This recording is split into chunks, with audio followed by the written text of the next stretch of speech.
precious gold had been discovered in California. Almost overnight, tens of thousands rushed off, obsessed with striking it rich. What the gold rush did was to give people permission to take risks, to gamble on life in a way that they hadn't been willing to gamble before. Gold represented the possibility of starting anew, of being a new person, inventing a new self. It's a metaphor for hope. The gold rush was the first time people from all of the continents came together into one particular place. It didn't always work so well. We can look to that as a pivotal event in human history, where you see created for the very first time a world-class, multi-ethnic, multi-religious, multicultural society.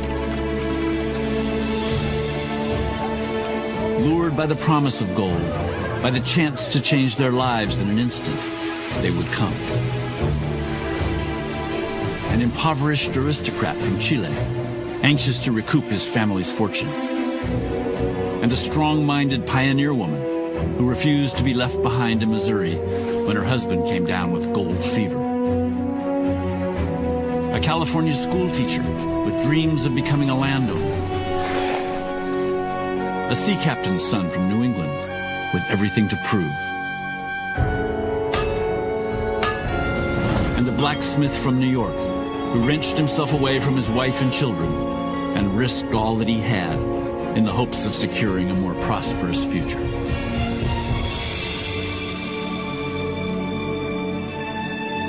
Next to the Civil War in the 19th century, no other event had a greater impact and more long-lasting reverberations than the gold rush.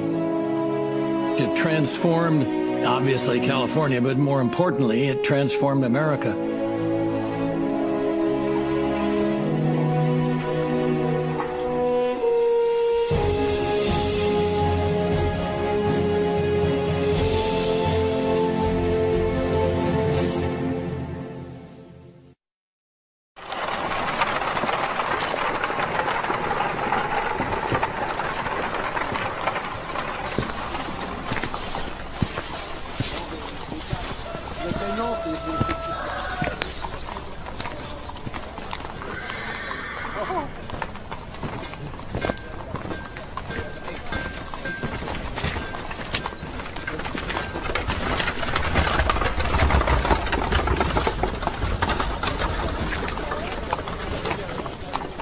On May 12, 1848, an ambitious merchant named Sam Brannan shocked the tiny port town of San Francisco, California, with an electrifying announcement. Gold! Gold! Gold for the American! Rumors had been circulating for months about a group of laborers who had been building a sawmill in the foothills of the Sierra Nevada, some 100 miles east, when one of them spied the gleam of gold in the racing water. Few in San Francisco had believed the story. Now, Brannan showed them proof. Once it became clear that the rumors of gold were for real, nearly everybody in California thought, can I drop what I'm doing and make a fortune mining gold? A whole lot of people decided, yeah, they could, and off they went. Within a matter of days, most of San Francisco's 800 residents rushed off to the gold fields. The whole country resounds to the sordid cry of gold, gold, gold, one newspaper reported, while the field is left half planted, the house half built, and everything neglected but the manufacture of shovels and pickaxes. Sam Brannan had started the frenzy, but he had no interest in digging for gold himself.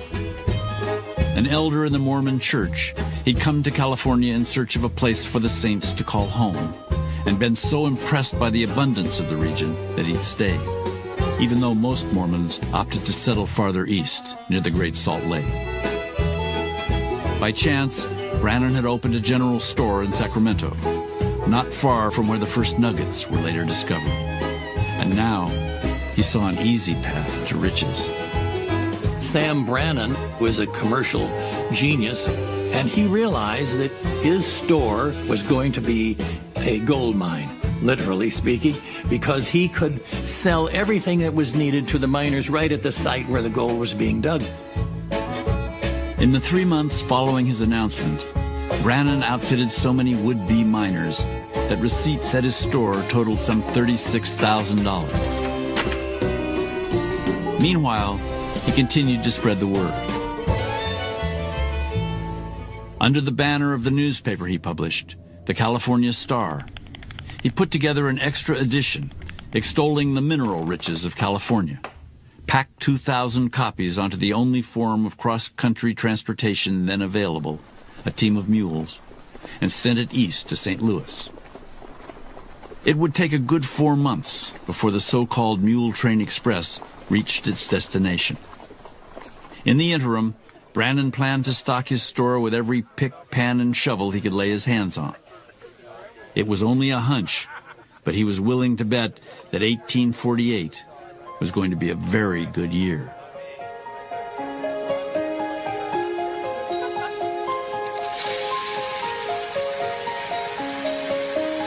Gold had been discovered many, many times through the centuries by the Hittites, by the Egyptians, by the Spanish, and always in the past. The gold belonged to the czar, to the king, to the emperor, to the person who had power, who had the capacity to say, no, you keep out, this is my gold. In California, there were no forces here to protect the ownership of the gold. It belonged to those who could take it and carry it back home. When gold was discovered, California was in transition. For much of the previous century, it had been a distant outpost on the edge of first the Spanish Empire and then the Republic of Mexico. As late as the 1840s, the entire region boasted only about 170,000 inhabitants. The vast majority were native peoples, many of whom lived in the valleys and foothills of the interior. Most of the rest were Californians, Spanish-speaking colonists who raised cattle on vast estates near the coast. It was a land-rich society versus a money-rich society. It was a pre-capitalist society based around large landowning families. It wasn't a society in which making money was held first and foremost. In 1847, the United States defeated Mexico in a 2-year conflict known as the Mexican War. When the peace treaty was signed in early February 1848, Mexico was forced to cede an enormous swath of territory, including California, to the United States. Neither country was yet aware that gold had been discovered just days before. One of the striking features of the gold rush was that it took place when there really hadn't been an effective American authority to replace the Mexican authority. People knew they could dig up the gold in California, put it in their pocket, no taxes, no inhibitions, no controls. No one here to keep the onslaught of tens of thousands of miners from rushing in and sweeping up the gold and taking it away.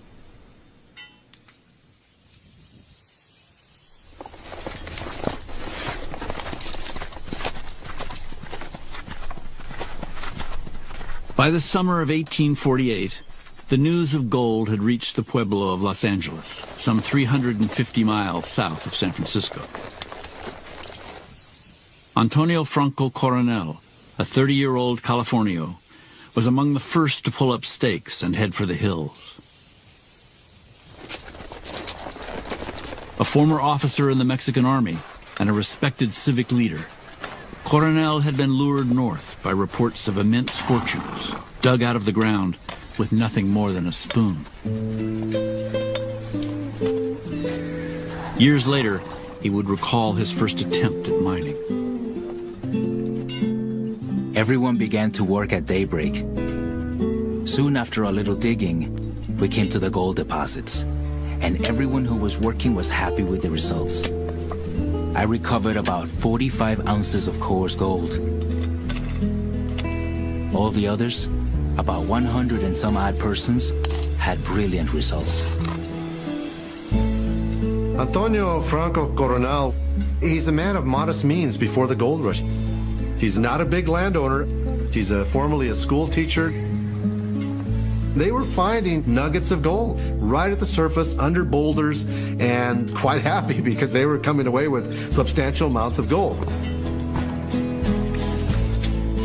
In his first 3 days, Coronel pocketed more than 8 pounds of gold, roughly $2,000 worth, enough to buy at least 100 horses. Antonio Franco Coronel really made a killing. And those who arrived that early did very, very well indeed. The gold was easy to find. Competition was not particularly intense. Everyone was just focused on getting gold and often getting out. Throughout the foothills of the Sierra Nevada, some 100 miles north and south of Coloma, the site of the initial discovery, the story was the same. The gold that was discovered originated in the quartz veins of the Sierra Nevada, but over eons had been washed downstream by glaciers and especially by water. It was gold that was lying essentially free in the gravel of stream beds. So all one had to do was look down, see it, and pick it up. That first summer, there were fewer than 5,000 people in the gold fields. The majority, like Coronel, were Californios and the Indians who worked for them. But there were also native people working for themselves, Mexicans from Sonora, and small numbers of Hawaiians, Americans, and Europeans. Many of them frenzied sailors who'd abandoned ship as soon as they got to San Francisco.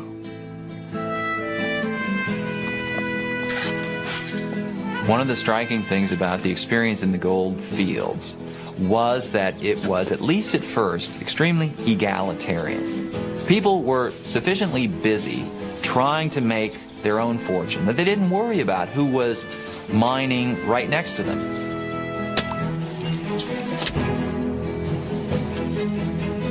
North of where Coronel was digging, a fellow Californio recovered enough gold to pay off the 10 workers he brought with him and return home with $14,000.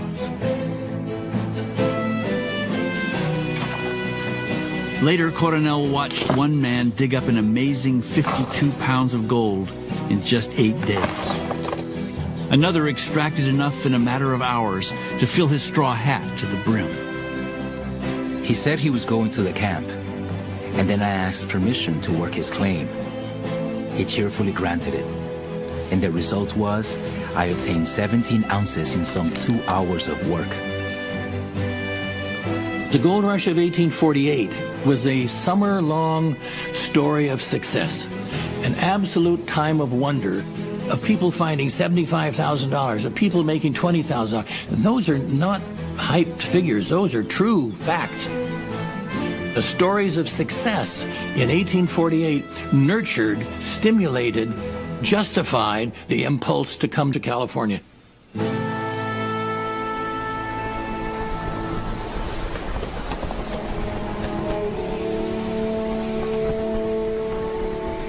News reached the port of Valparaiso, Chile in August 1848, aboard a ship carrying California gold. Word of its glittering cargo spread quickly. In Chile, it was pandemonium. Everybody signed up to come to California because people thought that you could find gold lying on the streets. And that was the news that the sailors were bringing, that you could really make a killing in less than 3 months and go back and be rich. Among the Chileans who rushed to join the exodus was 41-year-old Vicente Perez Rosales. The gold nuggets aroused in the minds of the tranquil Chileans an explosion of feverish activity. businessmen prepared their cargoes. Those who had little sold all for what it would bring in order to make the trip. Those who had nothing either paid their passage by serving as sailors or pledged themselves to work on contract in exchange for the price of the trip to El Dorado. Vicente Perez Rosales was from a very respected and wealthy family, but he was like the black sheep of the family. He was an adventurer and a writer at a time when being a writer was like being something weird. Perez Rosales was of an elite, but his family had fallen on hard times.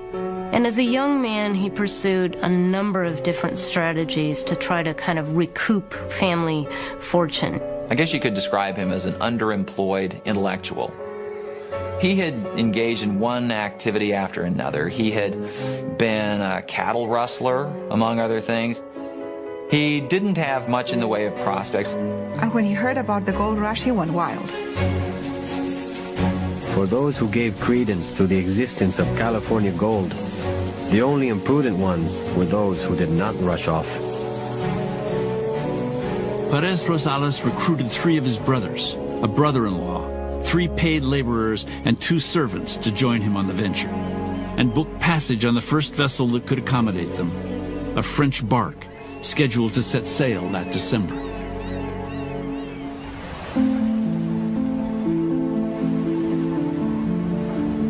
Throughout the fall of 1848, as Perez Rosales and his companions made their preparations to head north, merchant vessels carried the news of gold to seaports around the world.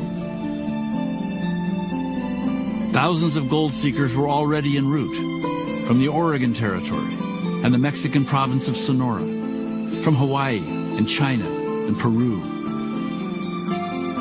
Thousands more would soon board ships in the port cities of Australia, Europe, and Great Britain.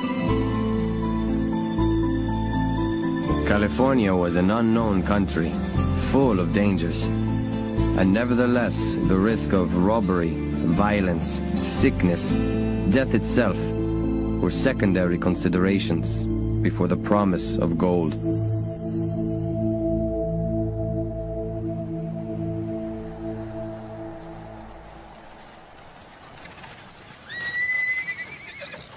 The Anglo-American people of the United States were convinced that God had placed his hand upon this nation in a special way, and that the promised land lay to the west, that all of the land from the Atlantic to the Pacific Ocean should become a part of the United States. California represented the last piece of territory in its expansion from the East Coast to the West Coast.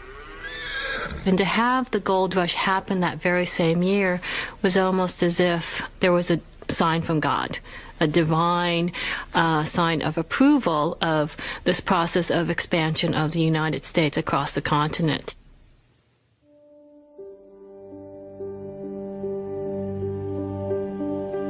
In August 1848, Sam Brannan's mule train finally arrived in St. Louis, loaded down with copies of the California Star Extra that told of the spectacular riches to be found in the gold district. Within days, local newspapers picked up the story.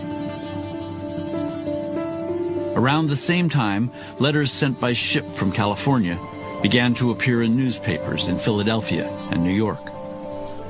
"Your streams have minnows," one writer boasted. "Ours are paved with gold."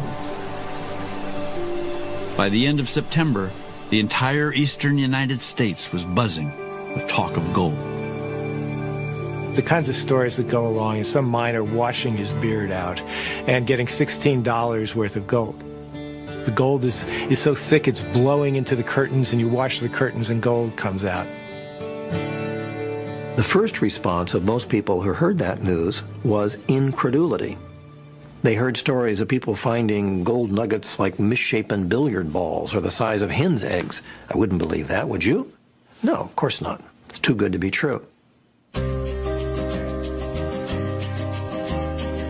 Then, in early December, President James Polk received a package from California, an official report from the gold fields and an oyster tin packed with 230 ounces of raw nuggets and dust. In his annual message to Congress, Polk validated the existence of California gold, and the contents of the oyster tin were put on public display at the War Department. The president confirmed what were rumors, and that transformed the attraction of gold from one of uncertainty to one of affirmation that the abundance of gold in California has been testified to by officials of the government.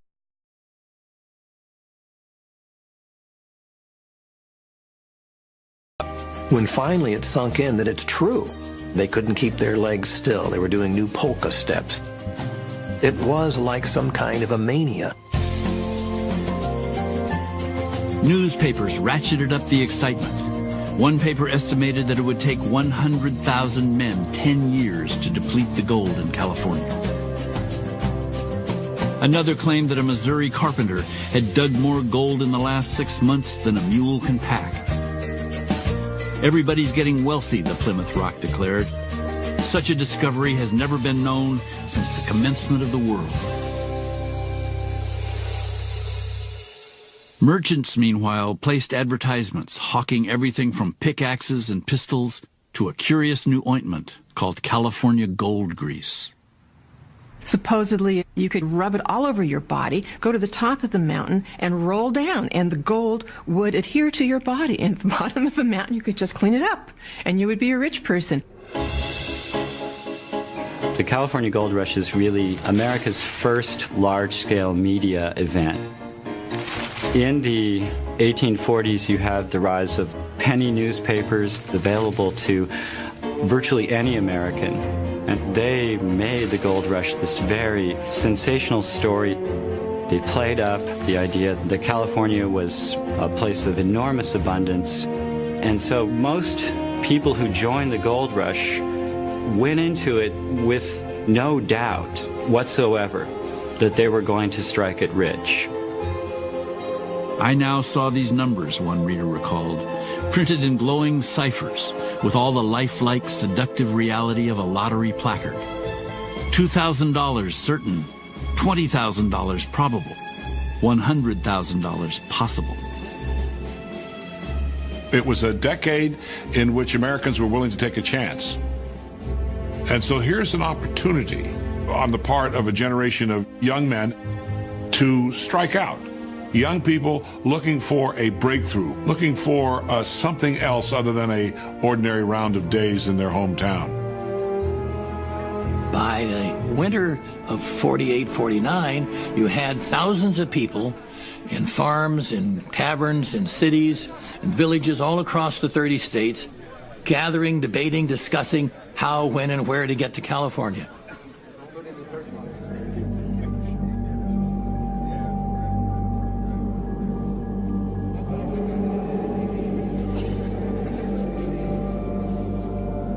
But the lure of instant wealth also provoked intense anxiety. And all over the country, religious and community leaders railed against the national obsession with gold. Vaccinate their souls against this gold mania. There were plenty of people who thought that riches weren't and shouldn't be an end in themselves, and that what was good about the United States was the result of the virtues of thrift and hard work and diligence. And if gold makes achieving success too easy, it might corrupt all the American values that made the United States so distinctive. The most common metaphor about the gold rush is gold fever.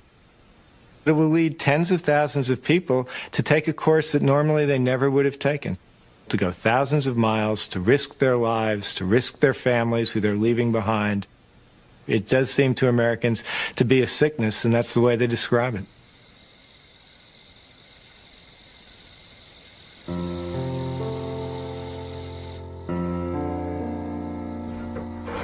In the industrial city of Troy, New York, Hiram Pierce, a 38-year-old blacksmith, and his wife Sarah talked long into the night, weighing the pros and cons of California.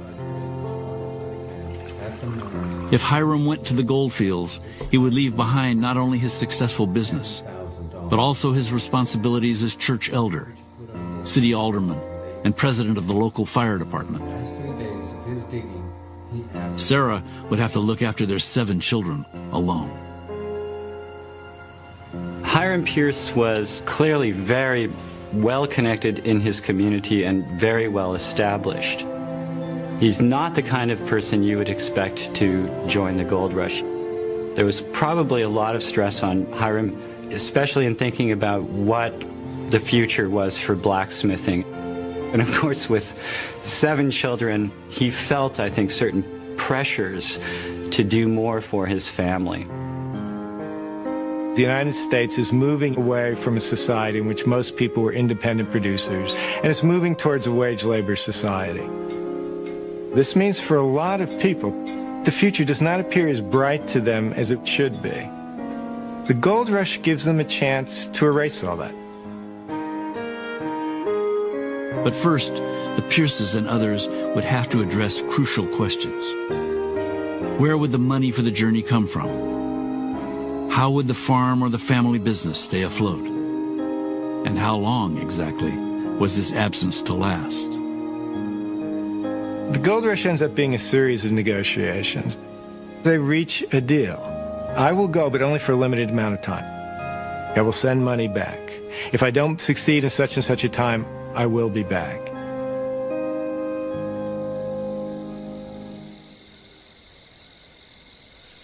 In the end, the Pierces decided to gamble their future. Just after dawn on March 6, 1849, Hiram said goodbye to his wife and children and boarded a train bound for New York City. From there, he would set sail for California. Sarah Pierce and women like her would have regarded the departure as a kind of watershed in the history of the family. Nothing like this would have happened before. Nothing would have prepared them for the departure of members of the family, particularly for long periods at such a long distance. It would have been devastating. When I think of the responsible place I occupy, my heart almost fails me. I was so near distracted when you left that I did not know half the time what I was about. It seems like an ugly dream.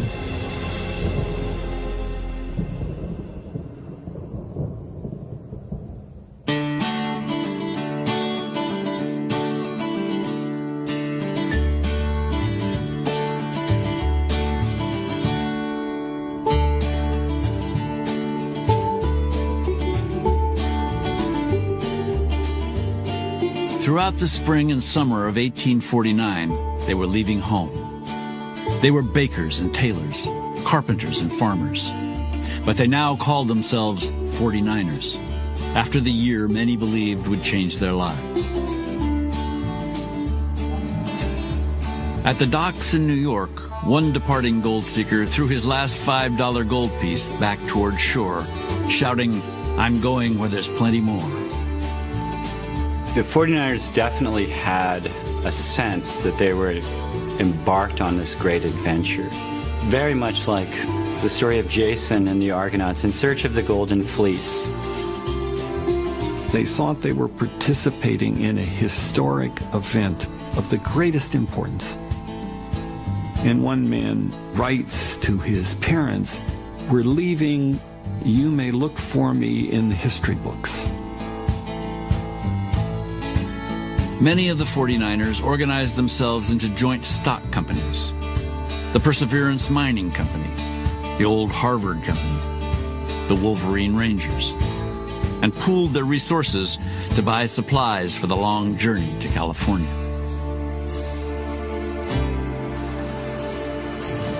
Those with money enough to book passage went by sea. Some braved the voyage around the tip of South America, an odyssey of 5, 6, sometimes 8 months. The rest, like Hiram Pierce, took the so-called shortcut, a ship to Panama, a sweltering walk or mule ride across the malaria-riddled isthmus, and then a steamer to San Francisco, the gateway to the gold field.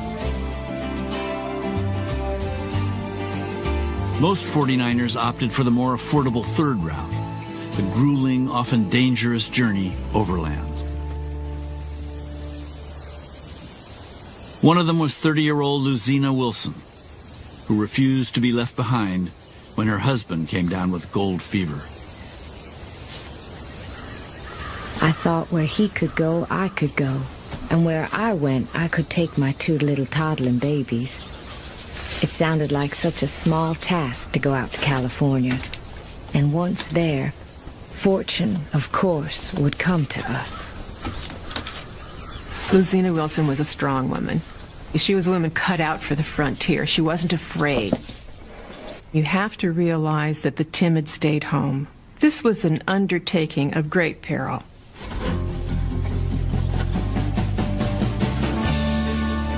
On a bright spring morning, the Wilsons abandoned their small log cabin in Missouri and joined the ever-growing caravan bound for California. Ahead, as far as the eye could reach, a thin cloud of dust marked the route of the trains. And behind us, like the trail of a great serpent, it extended to the edge of civilization. The Wilsons and thousands of others would inch their way west, across searing deserts and over seemingly endless mountain ranges, their oxen and overladen wagons setting the pace at just 2 miles an hour. None of those who set off in 1849 knew what lay ahead. All they could be sure of was that it would be many months before they got to California, and many more still before they returned.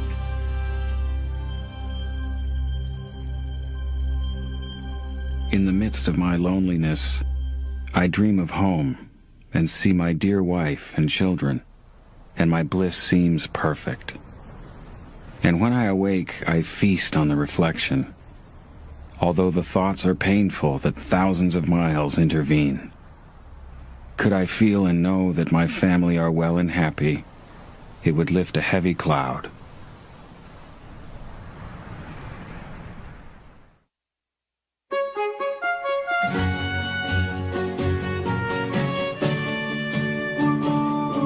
On February 18, 1849, after 51 days at sea, Chilean Vicente Perez Rosales, his brothers and companions, arrived in San Francisco. Their ship had barely dropped anchor when one of their countrymen came aboard. He said that the reports in Chile were not a shadow of the reality, that the most no-account hayseed squandered gold like a Croesus, since to acquire that much-sought metal, it was only necessary to bend down and pick it up. Perez Rosales and the others hurried east toward the mountains to see for themselves. What they found were other miners, hundreds of them. All around, men stooped in the icy river, swirling sand and water together in baskets or wash bowls, and finding gold. Nuggets the size of hazelnuts, Perez Rosales remembered.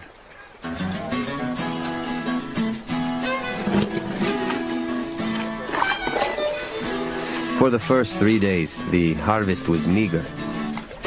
But we were not long in accustoming ourselves to the California cradle, a very simple and ingenious apparatus that has all the advantages of a scoop on a colossal scale. In this device, we lovingly rocked the infant gold and beheld it wax portentously.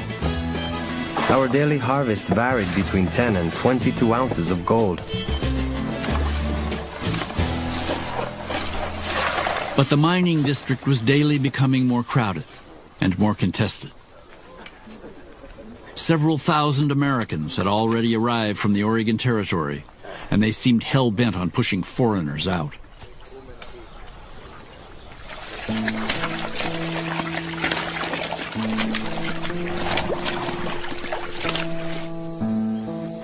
Antonio Franco Coronel, who had left the gold fields for the winter, returned in March, eager to pick up where he left off. But everything had changed. The campsites were almost separated by nationality. Then one Sunday, there appeared notices that all those who were not American citizens had to leave the area within 24 hours, and those who did not comply would be forced to do so. This was supported by a group of armed men ready to make good this declaration.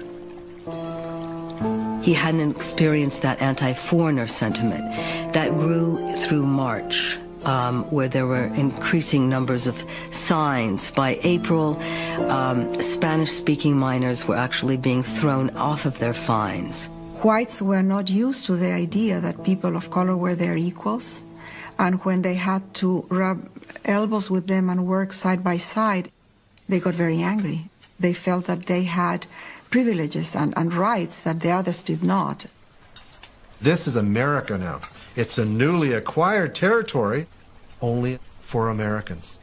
So what are they saying to the Chileans, to the Mexicans, regardless of whether you're a native-born Californian or a Sonoran or a Chilean, that foreigners are out, right?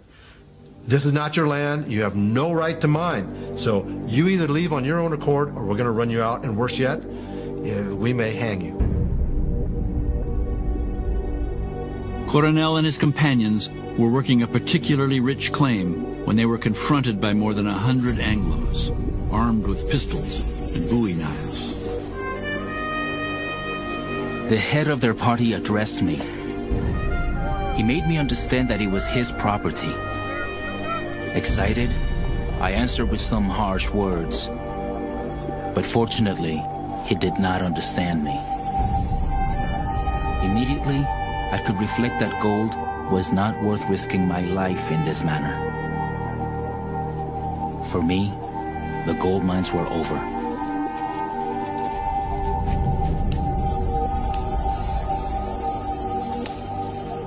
Anglo threats soon turned to actual violence, but many foreign miners, like Perez Rosales and his brothers, refused to be intimidated.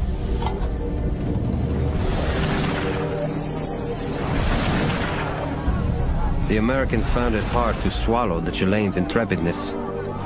The Chileans, in turn, detested the Americans, whom they constantly averred to be cowards.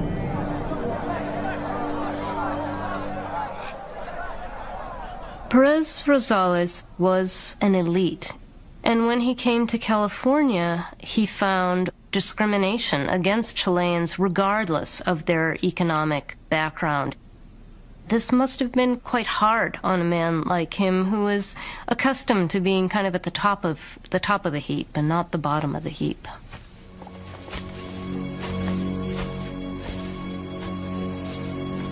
Perez Rosales had returned alone to San Francisco to get mail from home when he heard that Chileans had been attacked on the American River, near where his brothers were mining.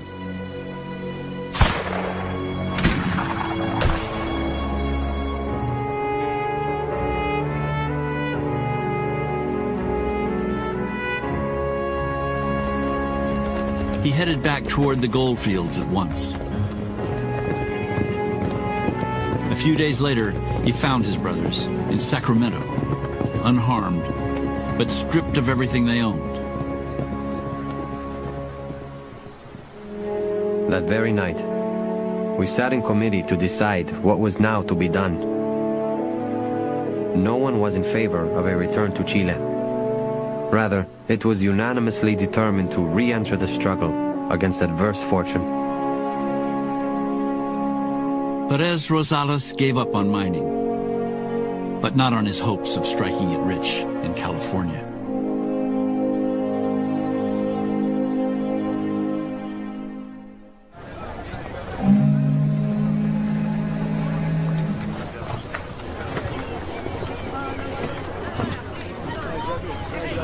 By the middle of 1849, 4,000 gold seekers were arriving in San Francisco each month. 20-year-old Alfred Doughton, who had journeyed by sea from his home in Plymouth, Massachusetts, wrote back to his father while still in the harbor. There are between 200 and 300 sail vessels at anchor around us, to say nothing of those up the river. After dinner we went ashore. We barged up and down and all around the town, and we saw all the sights and wonders. and plenty of the dust. Alfred Doden was the son of a sea captain, and he wasn't going to follow in his father's footsteps. By the time he's 20, Doden had accomplished absolutely nothing. And so he joined the Pilgrim Mining Company, and one of the main investors was his father. And you get the feeling that his father really was kind of almost forcing Doden to go to California to attempt to prove himself. Doden Sr., the descendant of sober-minded pilgrims, had raised his son to resist all forms of worldly temptation. But no amount of moral instruction could have prepared young Alfred for San Francisco.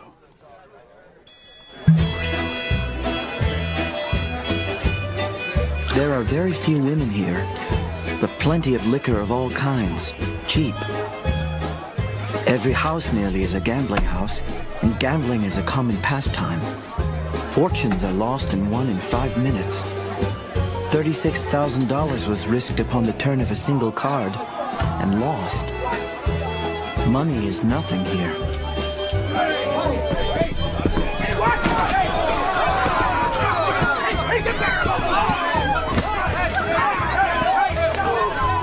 At the beginning, San Francisco was a male place. Shooting and drinking and betting and gambling, and that's what it was about.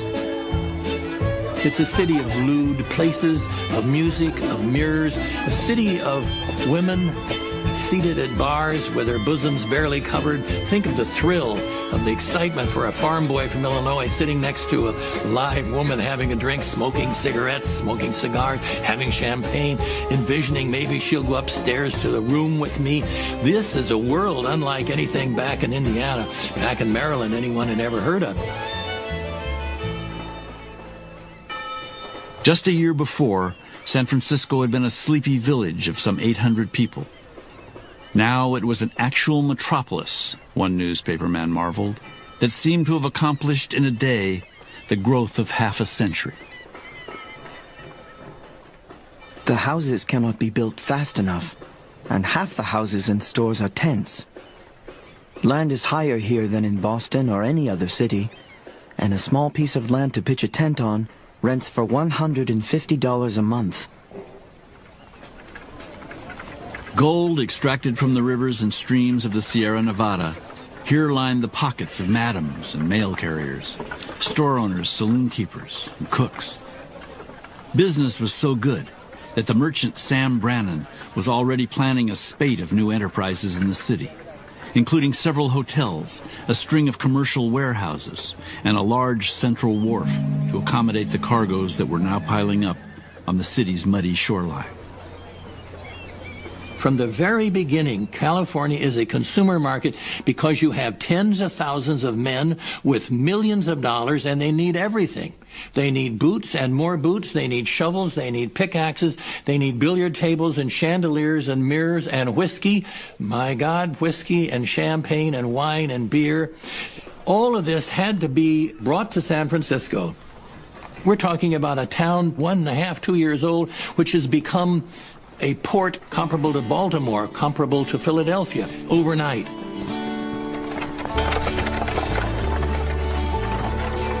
By the time Hiram Pierce arrived in July 1849, the entire world seemed to have converged on San Francisco, and its streets were thronged with a more motley assemblage of humanity than ever could have been encountered in Troy, New York.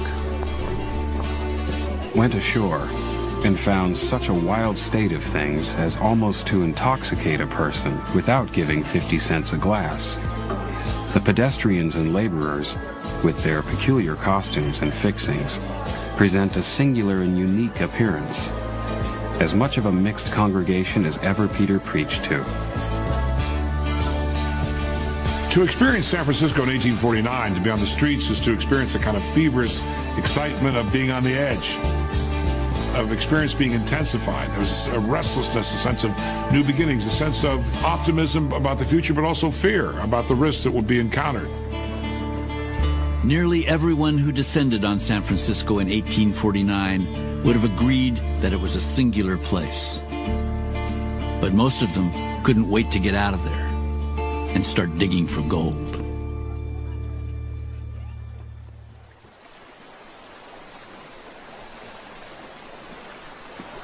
This morning, I am well and hearty and full of hope. I shall burst some of these diggings wide open this summer. Hiram Pierce had already been away from his blacksmithing business and his family for 5 months when he finally got to the gold fields. He set up camp on Mormon Island, not far from where gold first had been discovered, and got right to work. Went out prospecting and find every stone and foot of ground has been turned over. Newcomers are arriving constantly. Men are coming and going. They try the different diggings and hear great reports and run from place to place. When they got to California, the one fact of life that shocked them was the tens and scores of thousands of miners who got there before they did. You went on the banks of the Mokelumne, you go up in the Feather River, the Yuba, the Cosumnes, and here you can't find a place to dig. There's so many people. Some 90,000 gold seekers rushed into California over the course of 1849, roughly 3/4 of them from the United States. Northerners and Southerners, slaves and free blacks.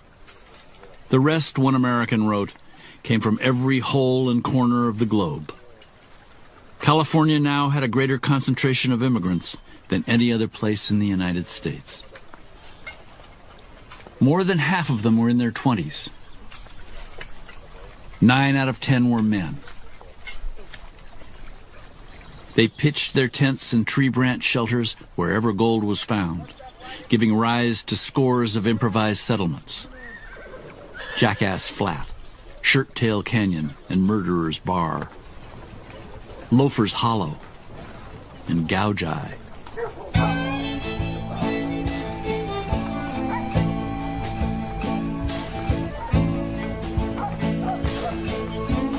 Rose early and walked to the diggings. Made a small show. All of us got much less than an ounce. It is very much like work. As soon as he arrived, Hiram discovered, like virtually all 49ers did, that gold mining was enormously hard work. They had envisioned just picking up gold, and here they were literally turning the landscape inside out. What you're dealing with are rocks. And the more you remove, you just keep finding more and more rocks. It is devastatingly disappointing. Your fingers are crushed and your fingernails fall off. The work at hand is horrendous. A company of 4 miners, in order to achieve $20 each, which was the hoped-for wage, would probably need to wash 800 buckets of dirt a day. And you divide that by 10 hours, and you think about washing 80 buckets an hour. This is very, very difficult physical labor on a continuing basis. Worse still, everything in the gold district was wildly overpriced. $1 for an egg, $5 for a pound of tea, and upwards of $8 for a second-hand shovel. At his general store in Sacramento, Sam Brannan was now pulling in as much as $150,000 a month. Hiram Pierce found it difficult even to meet his daily expenses. My dear and faraway wife, this gold is by no means diffused over the whole country. Some get $1, $2, or even $500 some days. But half an ounce, about $8, is the average. You see from this how grossly things have been misrepresented. The great bonanzas of the summer and fall of 1848 were behind them. The stories of men who went out and found a couple of $1,000s in a week at the time were true, but they were no longer true.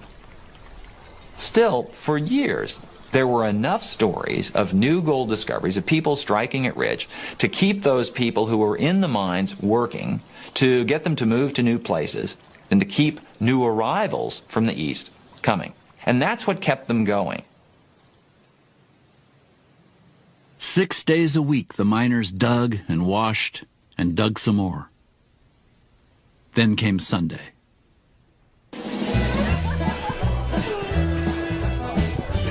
The miners wouldn't work on Sunday. And when they weren't at work, there wasn't much else for them to do except to go to the gambling halls, to go to the brothels, and to pretty much run wild.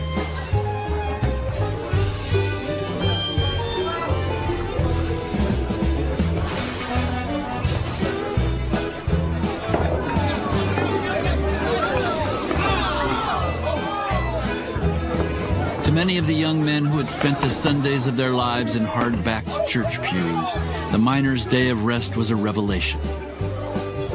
Even Alfred Doughton, the descendant of upright pilgrims, soon gave himself over to temptation. Sunday, February 20th. We went into Steve's store and showed him and all the rest of the Italians there how like fools we could act if we pleased.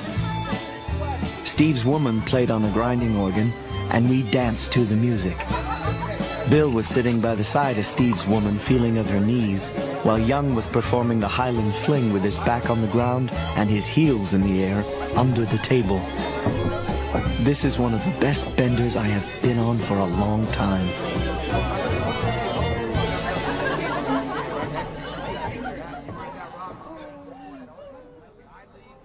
It was a very freeing experience. It was a feeling that, wow, you can do anything you want. Nobody's watching. It's like a time for yourself, a time to be wild. Very tempting for a young man.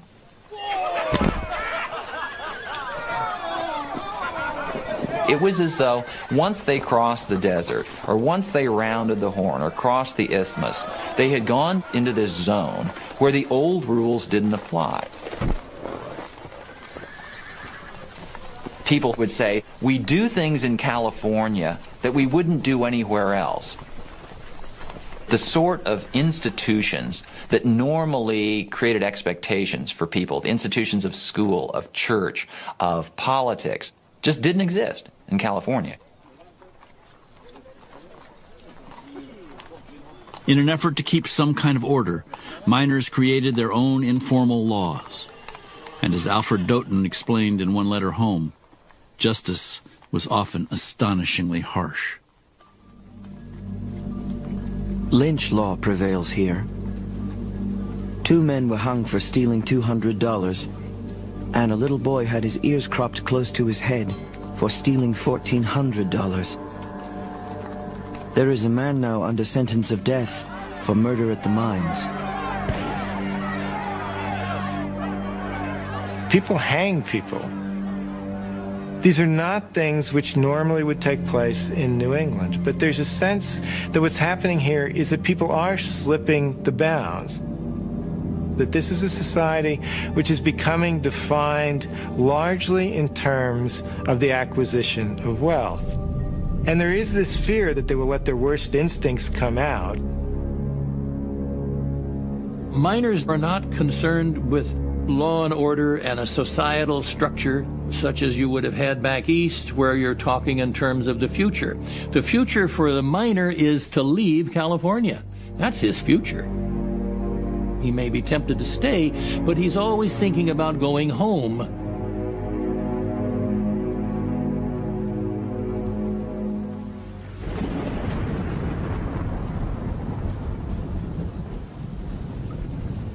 On November 13th, 1849, as a steady rain fell in the Sierra Nevada, California held its first general election. Demands for some sort of civil authority had been mounting for months. But back in Washington, the United States Congress had been too preoccupied with the question of slavery in the newly acquired territories to formally establish a government for California. Unwilling to delay any longer, 48 Californians had convened in the town hall at Monterey in September and had hammered out their own constitution. Now, although only about 12,000 people cast ballots, the Constitution passed. And without waiting for approval from Washington, California promptly declared itself the nation's 31st state. On New Year's Day, 1850, one of California's newly elected senators set sail for the nation's capital to press for his state's immediate admission to the Union. I think the 100-yard dash for statehood suggested ambition on the part of Californians. That right from the beginning, there were those who envisioned the California that would be there after the gold rush. The California that could be this great new Pacific Commonwealth.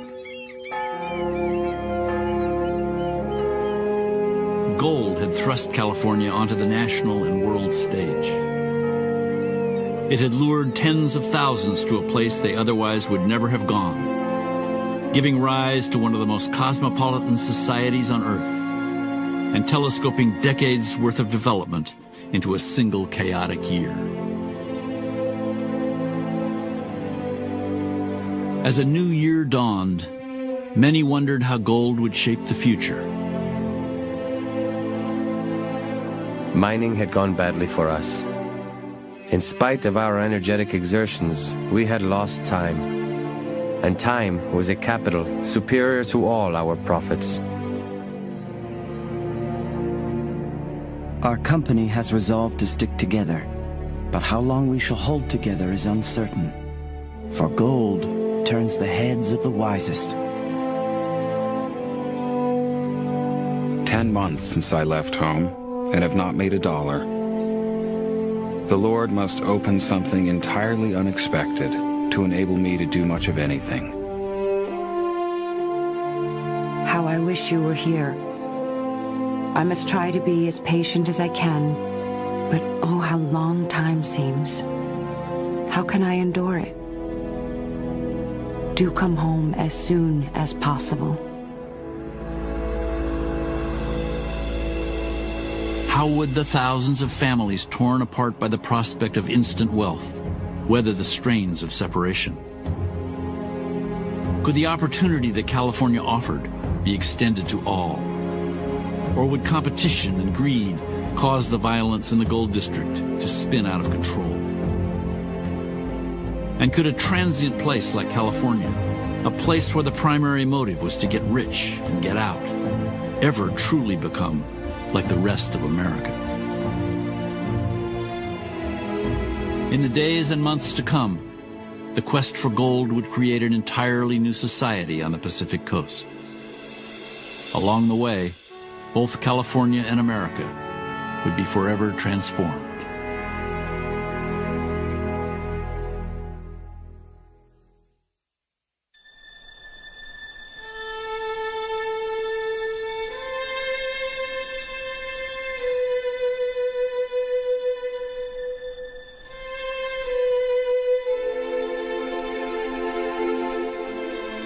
On a March morning in 1850, Missouri native Luzina Wilson and her family crested a steep rise and cast their eyes over the mining town of Nevada City, California. Great brawny miners wielded the pick and shovel, while others stood knee-deep in icy water and washed the soil from the gold. Everyone seemed impelled by the frenzy of fever. So intent upon their work, they scarcely had time to breathe. Along the main street, Wilson spotted a makeshift establishment called Womack's Hotel, offering meals for $1. Its roof was nothing more than a bolt of canvas, but the tables were crowded with miners, and Womack, whoever he was, seemed to be raking it in. Wilson had every reason to believe she'd do just as well. Not long before, she'd been approached by a miner who had offered her $5 for a single biscuit. That's a week's wages at home. She's stunned. She's silent. She can't even reply to him. He takes the silence for reluctance and doubles the offer. $10. Now in Nevada City, she figured to make a killing. With my own hands, I chopped steaks, drove them into the ground, and set up my table. I bought provisions at a neighboring store, and when my husband came back at night, he found 20 miners eating at my table. Each man, as he rose, put $1 in my hand and said I might count him as a permanent customer.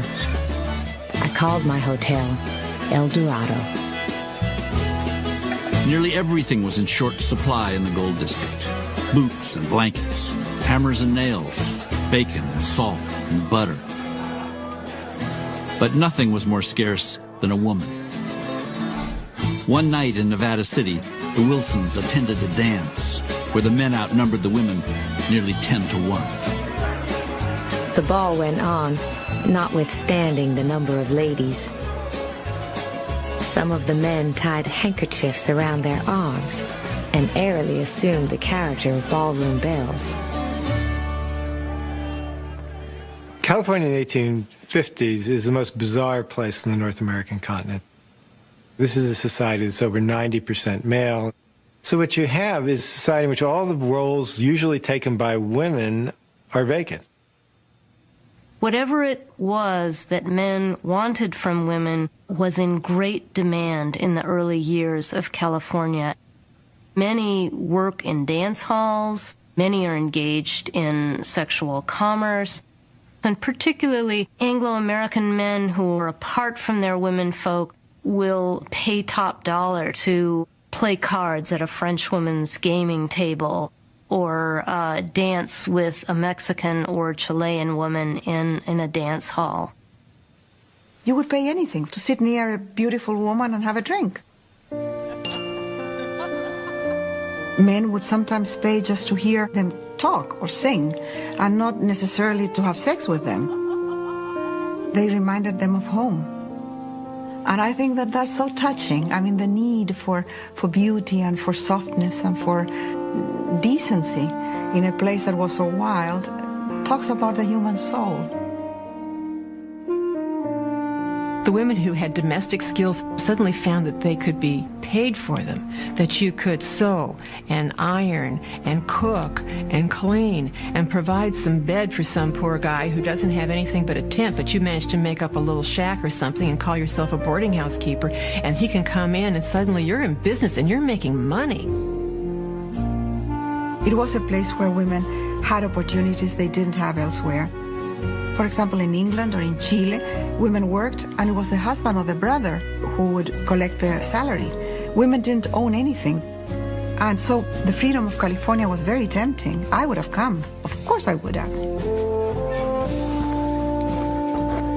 Wilson was soon doing so well that her husband decided to give up gold mining and come on as her business partner in the El Dorado. Within 6 months, they had $10,000 invested in the hotel and an adjoining store, and owned a stock of goods worth $10,000 more. These were indeed flush times. I became luxurious and hired a cook and waiters. Maintaining only my position as managing housekeeper, I retired from active business in the kitchen.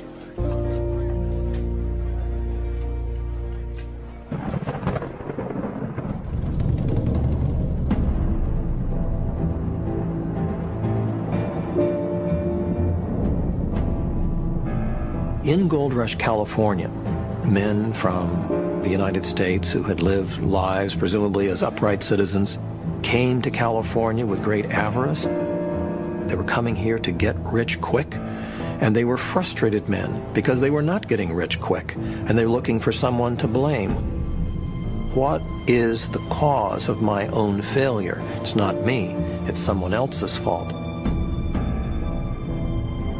Ever since the first American miners had arrived in California, they'd been trying to expel foreigners from the gold fields. But for every one driven out, it seemed, another had come to seek his fortune. Now in 1850, there were more than 80,000 Anglo-American miners in California.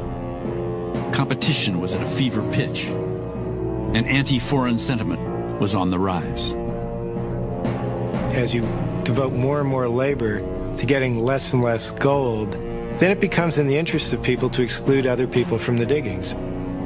And the best way to do this is on the basis of race and nationality, as far as the Americans are concerned. They consider California their country.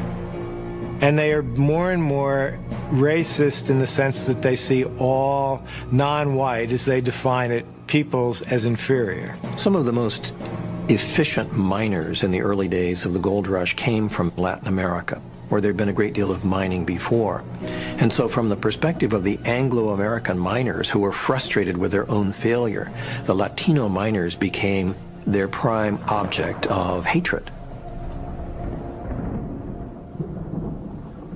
In the spring of 1850, Anglo gold seekers persuaded the newly elected legislature to pass the foreign miners' tax, a steep levy that was meant to be imposed on all non-Americans. In practice, it was Spanish-speaking miners who were most often forced to pay.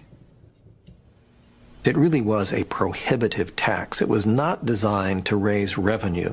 It was designed to prohibit the mining of Mexicans and other Latin Americans in California. And it had a devastating effect. Within 1 year of that law's passage, an estimated 10,000 Mexican miners left California.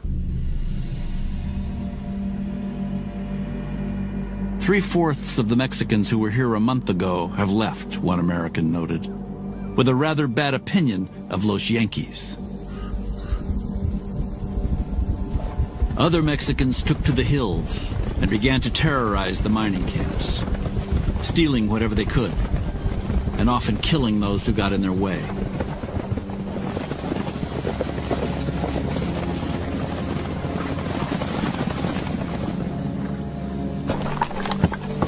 That increase in violence, some of it probably was perpetrated by Mexicans. But it got to a point where virtually any sort of violence or theft that took place was kind of automatically blamed on Mexicans in the diggings. As the hysteria mounted, newspapers throughout the mining district began to attribute the crimes to a single individual, a man by the name of Joaquin Murrieta. Joaquin Murrieta was like the symbol of all bandits, the metaphor for crime. There is absolutely no proof that Joaquin Murrieta existed. Probably there were several Joaquins, several gangs. Sometimes a crime was committed in Los Angeles in the morning and another crime committed in Sacramento at noon, and they would say it was Joaquin Murrieta. How could Joaquin Murrieta get from Los Angeles to Sacramento in 3 hours? I don't know. But that was in the mentality of people.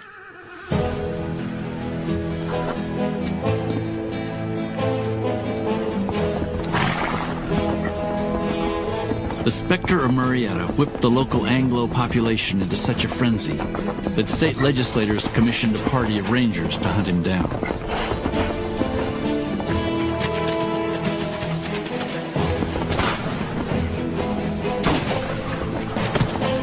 Eager to collect the $1,000 reward, the rangers shot someone dead, cut off his head, and pickled it in a jar of whiskey. The head was later sent on a touring exhibit around the gold country.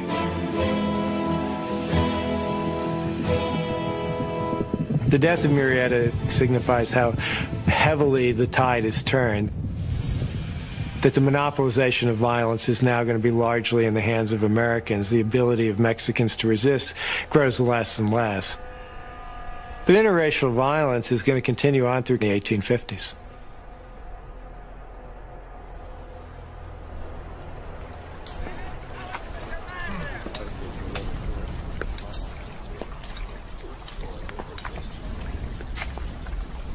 Monday, February 25th, 1850. Worked hard and got nothing. My back and one leg quite lame.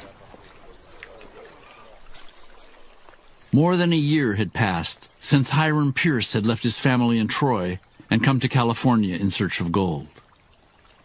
In that time, he'd lived in a crude log cabin that he'd built himself, slept night after night on a mattress of pine needles, and suffered everything from backaches and chills to scurvy, all in the now fading hope that he might strike it rich.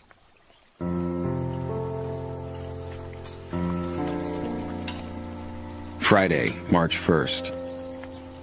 I feel uneasy about my back and legs. I rather fear for the future. Dug $8. Thursday, March 21st.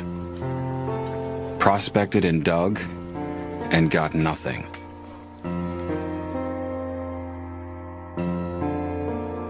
The gold rush really seems to offer this chance for independence. American miners really believe any man who's willing to labor will be equal to other men and will be able to get large rewards for their labor. But gold, quite simply, is in some places and not in other places. So men can be 20 yards away from each other, working just as hard. One man strikes gold and the other one doesn't. One man makes his fortune, the other one doesn't. So as miners begin to see it, it's not just labor they're talking about now. This is about luck. Hiram had given mining his all. He toiled from sunup to sundown, day after day. But time and time again, in his letters home to Sarah, he'd been forced to admit defeat. I feel most deeply to regret that I have earned nothing to enable me to make any remittance. I am sorry I cannot fix things up as usual, or better for you. Sarah really counted on the gold to come at a certain time as her family's needs became pressing. When she received the news that Hiram was not going to be able to send any money back home, it was extremely disappointing, but you get the feeling that Sarah immediately started to kind of adjust to that reality. Sarah learned to fend for herself. She borrowed money from family members, called in debts owed to Hiram, and rented out his blacksmith shop. I guess you will begin to think I'm getting to be quite a business character. You would laugh to see me at work. I am my own tinker, have set 9 fruit trees, mended my own stove grate in the oven, moved the front room stove out alone. In fact, I'm kept very busy here.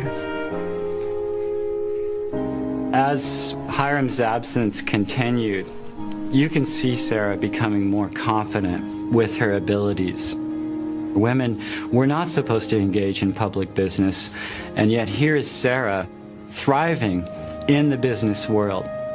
It became, I think, an enormous source of pride to be able to do Hiram's work plus her own.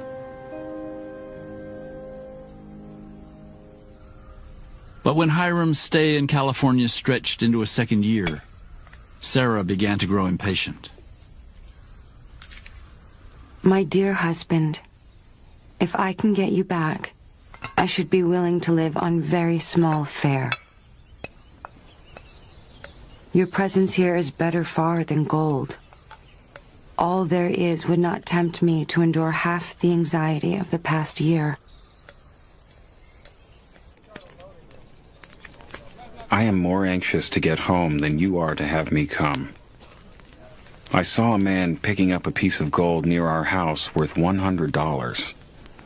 Such seems to be the luck of some. It may not be my fortune to get much, but I shall make an honest effort. The more difficult it was in the gold fields and the fewer the returns, the longer they saw themselves as having to stay in California. They were engaged in what they themselves saw as a lottery. And whatever the odds, if you had a ticket in the lottery, you might win. If you weren't digging in the mines, you didn't have a ticket. You could try and fail, try and fail, try and fail, do it 10 times, do it 20 times. But if you kept at it, you might finally strike it rich. And that would pay for all of your failures in the past. Now, this is quite different than the attitude that most people had back in the East, where failure in business was connected to a sense of moral failure. Virtue as a basis of success in California was almost beside the point. Desperate to turn a profit, Hiram pierced through in his lot with a group of miners and headed north. to a steep canyon along the Merced River, inhabited mainly by rattlesnakes and grizzly bears. The plan was to stake a claim there and try out a costly new technique known as river mining. Instead of working on the banks and the creek beds of a river, they would build a flume, maybe 15, 20 feet wide. And when the river was low, they would build a dam and divert the water from the riverbed into the flume, and thereby opening up the riverbed. You could then dig the gold in the bottom of the river. Each year, a new river would be flumed, a new hope would be nurtured to dig out a fortune, and sometimes those fortunes were indeed dug out. What had been kind of a day-to-day harvesting of gold is now deferred to the end of the mining season when they have mined the river bottom. Thus, it raises the stakes and it raises the dangers of failure. Pierce had risked his last dollar investing in the scheme. Now, there was nothing to do but pray that it worked.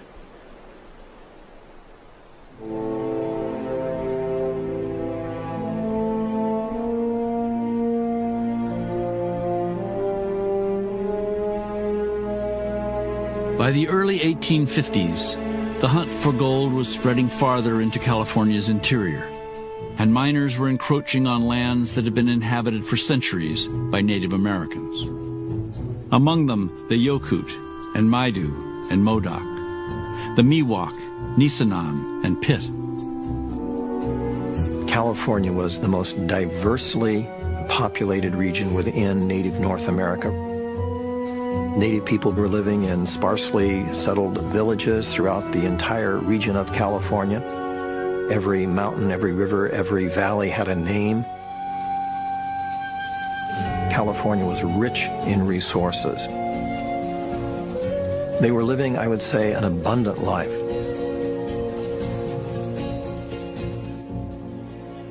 Now, with the foothills of the Sierra Nevada overrun with gold seekers, Indians found themselves locked in a fierce struggle for their survival. Miners are moving into lands that Indians are using for fishing, they're using for hunting. When you start mining a stream, you kill the fish runs. When miners come in large numbers, they kill or drive off the game. Indians retaliate by taking white livestock. Whites retaliate by killing Indians. And then you get wars which escalate very quickly. If you have starving Indians and they're seeing cattle that are around, you kill cattle and eat them.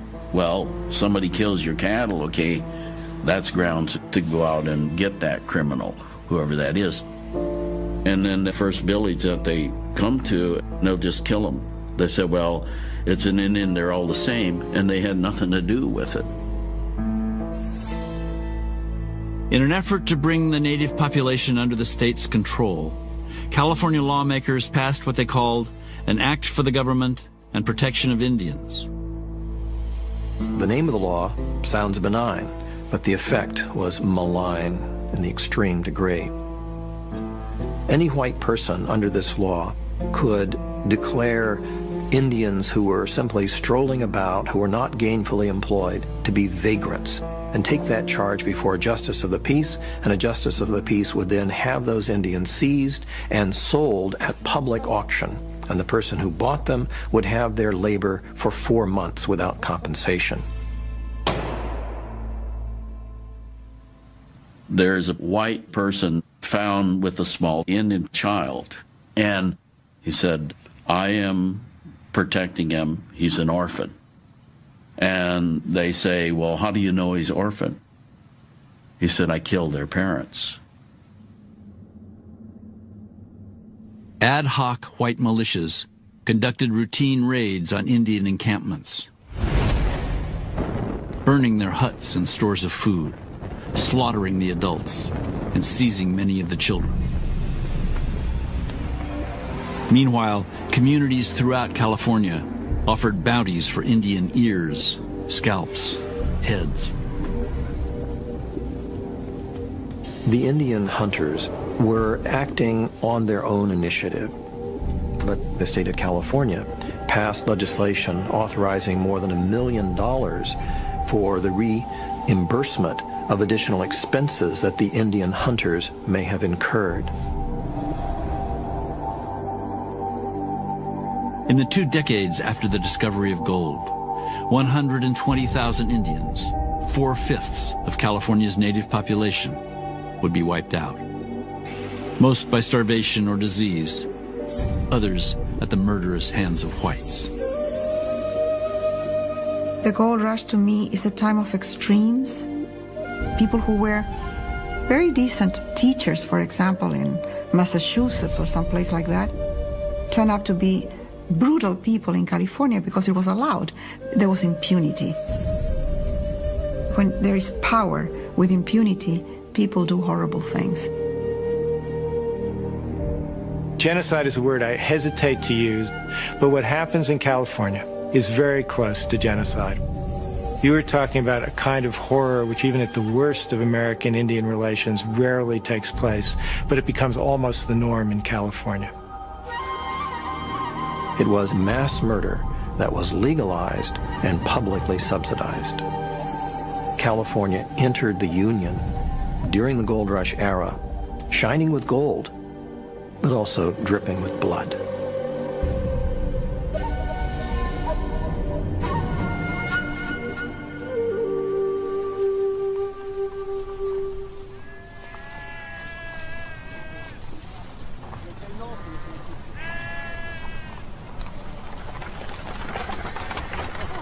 In the months since Vicente Perez Rosales had been driven from the goldfields, he and his brothers had made money any way they could.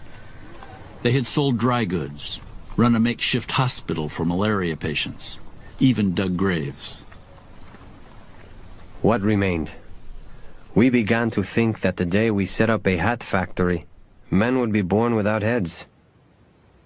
Until finally, the sight of gold dust scattered around the floors of restaurants suggested the idea of opening a hotel.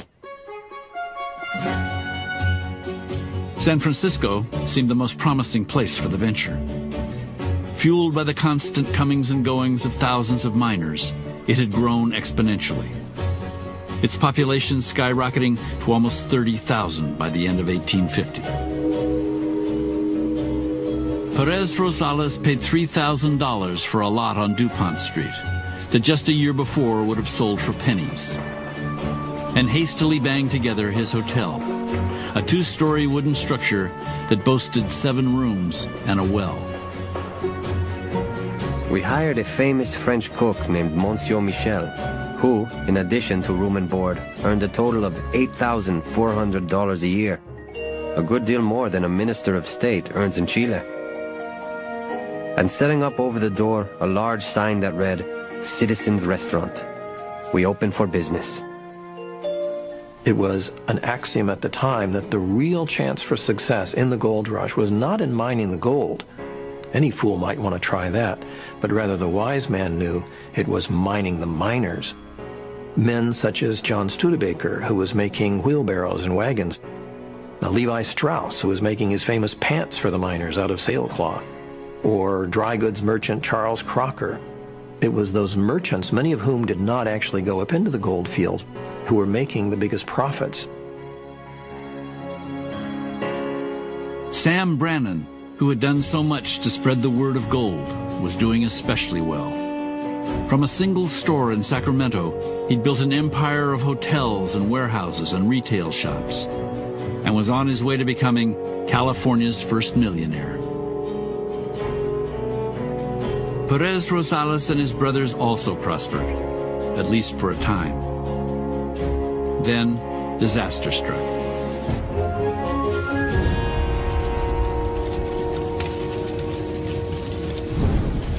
The fire spread in every direction, as rapidly as it sometimes spreads through the grain fields in Chile at harvest time. The flames licked farther and farther, roaring and surging. More terrible still with the explosion of powder casks. With fire all about us, we, like the entire population, owed our salvation to hasty flight. Like most of the improvised city, the structures on Perez Rosales' street had been constructed mainly of canvas and board. And in a matter of minutes, the entire neighborhood was ablaze. It was one of 7 fires to sweep through San Francisco in just 18 months.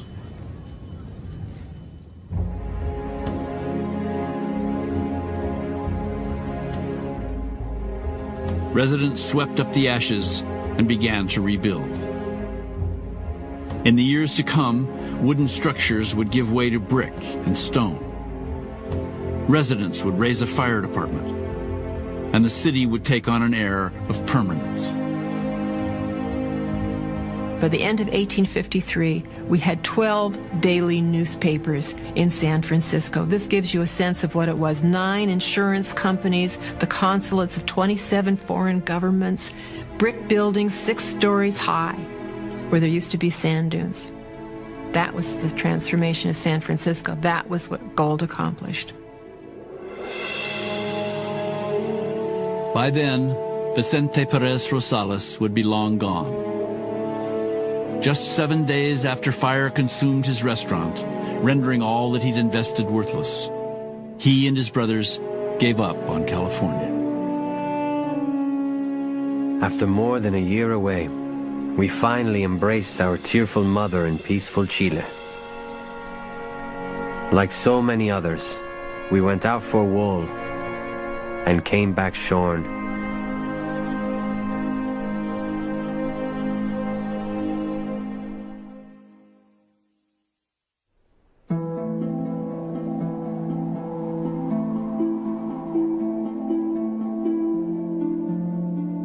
This morning, the most sublime scene was presented to my view that one can well imagine. The whole Joaquin Valley was covered with an impenetrable mist, and from the base of the mountain to the coast range, naught could be seen but one vast sea of fog with the surface unbroken, while the coast range loomed up clear and distinct in the distance. Is there a single human being on the face of the earth who could gaze on such a scene as this and say in his heart, there is no God? Alfred Doughton, the ship captain's son from Plymouth, had a sweetheart and a family waiting for him at home. But with each passing month, he fell more deeply under the spell of California. His mining company, like scores of others, had failed. Its members had thrown their charter into the fire and disbanded. But dashed hopes did not drive Doughton back east.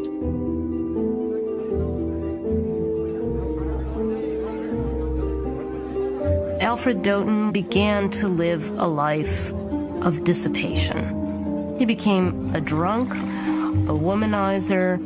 He pursues sexual relationships, particularly with women of color, Native women, Mexican women. He felt that women of color simply are not women, are certainly not ladies in the same way as women of his class and race. And so he feels quite free to pursue these short-lived sexual relationships and feels little moral compunction about it. Maria has fell in love with me and wants to have me for her lover, as she is a yellow gal and it would hardly do for me to marry her legally. She is worth $15. She is a real good-looking girl of fine shape, and no doubt a fine bedfellow.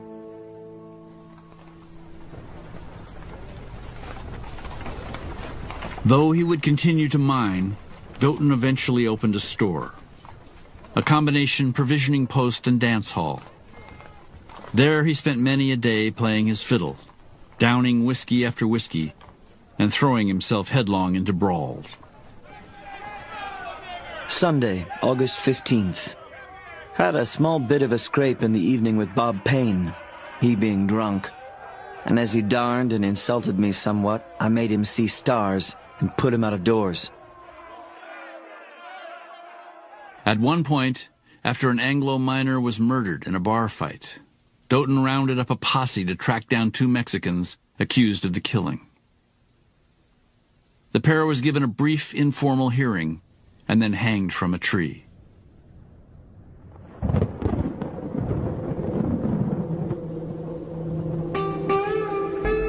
After they had hung about half an hour, we left them to swing in the wind till morning. The night was dark and fearful, and rendered the scene awful and terrific in the extreme. This was a young man who was really expected to do well in life. In California, he undergoes just an amazing change.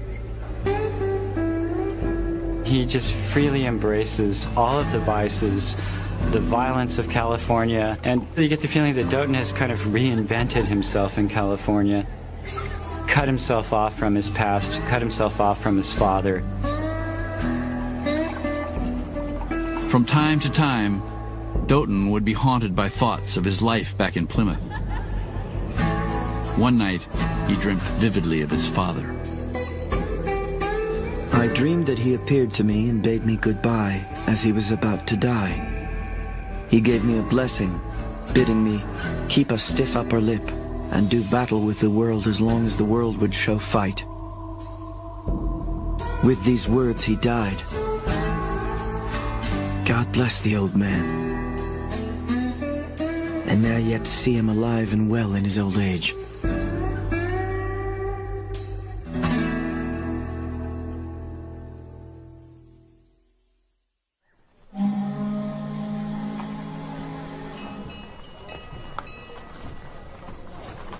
In late October 1850, a steamer entered San Francisco Harbor and hoisted a banner bearing a long-awaited message. California had been admitted to the Union as the nation's 31st state. San Francisco erupted in celebration. American flags flew from every staff and rooftop. Cannons boomed, and people from all over the world paraded together through the streets, certain that California was poised on the brink of a glorious future. The governor got up and he made a speech and he said, "Our state is a marvel to ourselves and a miracle to the world." And that wasn't hype. That wasn't Chamber of Commerce talk. That was the truth. California began from its moment of birth as a marvel and a miracle. In the decade ahead, California would continue to lure newcomers by the tens of thousands. Women from the North and South come to join their husbands. Farmers and merchants and industrialists looking to cash in on one of the most prosperous economies on the North American continent. And in the early 1850s, huge numbers of Chinese in search of opportunities unheard of in their homeland. Chinese called California Gamsan, which means the Gold Mountain. As it looks like California's economy is going to be developing more as California becomes part of the American nation, they're willing to go out and seek that chance and hope to make more money out of it. Small numbers of Chinese had been arriving in California ever since gold had been discovered. 300 or so had come in 1849, 450 the next year. Now, suddenly, the trickle turned to a flood. 20,000 Chinese passed through the San Francisco Customs House in 1852 alone. 2,000 of them in a single day. Most were farmers from the impoverished province of Guangdong, who had paid their passage by indenturing themselves to merchants in nearby Hong Kong.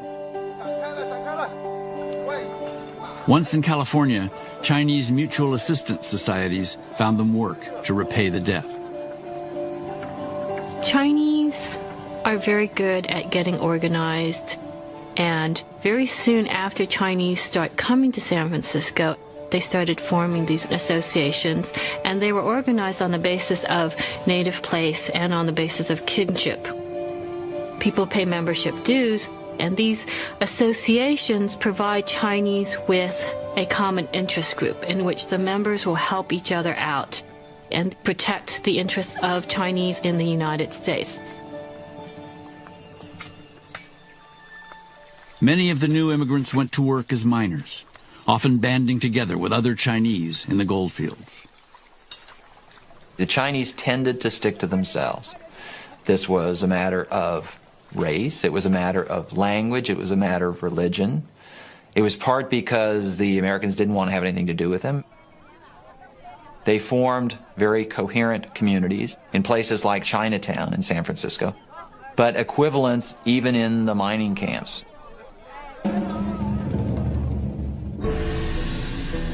White Americans had a consciousness of Chinese as being this other civilization, this other race of people, and in the mindsets of many as being intrinsically different and incompatible. And so when Chinese become too much of a presence, the resentment immediately arises. Under pressure from whites, state lawmakers forced the Chinese to pay the foreign miners' tax, which by now had been greatly reduced. The Chinese resigned themselves to paying the tax. To avoid conflict with whites, they concentrated on working claims that had been abandoned by others, and through sheer diligence managed to make them pay. Before long, tax payments made by the Chinese miners would account for nearly 1/4 of California's revenue. Other Chinese immigrants, meanwhile, settled in San Francisco or Sacramento and made their money as fishermen, launderers, and cooks. The Chinese are simply going to be subordinated, but allowed to participate in the gold rush economy, which in some way they're very, very necessary to. They're going to be abused, but they're not going to be driven out. California never does become, as the miners would say, a white man's society. Because as much as people are subordinated, as much as people are driven out, they don't disappear, they don't vanish. Despite the hostile circumstances, despite the discrimination, many Chinese did find the United States to be the place that they considered home. There were a lot of ways for Chinese to make money, to attain a standard of living that would not have been possible for them back in China. There was Hua Li, who had opened the first Chinese laundry in San Francisco and quickly made himself a fortune. Yi Fengqiang, who'd given up mining to launch a busy herbal medicine practice. And Ya Tai, an English-speaking merchant who'd been nearly destitute when he first arrived, but now owned his own mining company and had 100 men in his employ. In time, the success stories would drift back across the Pacific. By 1870, there would be more than 48,000 Chinese in California.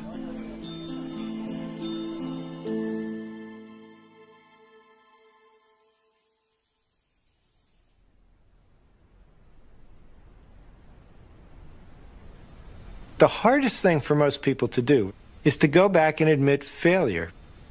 They've committed themselves, both in their own eyes and, remember, in the eyes of people they left behind, to be a success. California is a very hard place to get out of, and one of the things that keeps you from getting out is your own pride, your own sense of disappointed ambitions. When Hiram Pierce first arrived in California in 1849, it was with the idea of filling his pockets with gold and making a speedy return to the East. But more than a year had passed, and so far nothing had gone according to plan. Now he had invested everything in one last-ditch effort. He and his mining partners had spent the past 6 weeks digging a canal, a trough some 700 feet long and 16 feet wide. The next step was to divert the river and mine the riverbed. We have expended about $3,000 in time and money, 12 of us, and I am afraid it will not pay. It is going to be a difficult job to get the water out. For several weeks, Pierce and the others worked the riverbed furiously. But instead of a vein of gold, they found only an impenetrable mass of rocks and boulders. It is impossible with our tools to get down to the ledge. We concluded to abandon it and give it up as a total loss.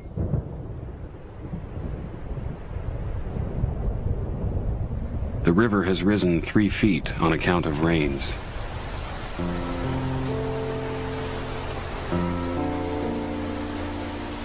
I think strongly of home.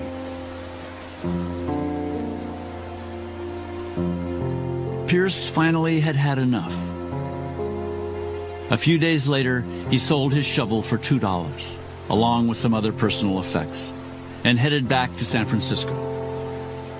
From there, he set sail for home, not a penny richer than when he left. My dear, but I hope not lonely wife, I have made an honest effort, but the Lord has, for some cause unknown to me, ordered it otherwise. I will not longer sacrifice all that is dear on earth, or worth living for the hope of gain. I have suffered voluntary banishment long enough. I cease and subscribe myself, your returning prodigal.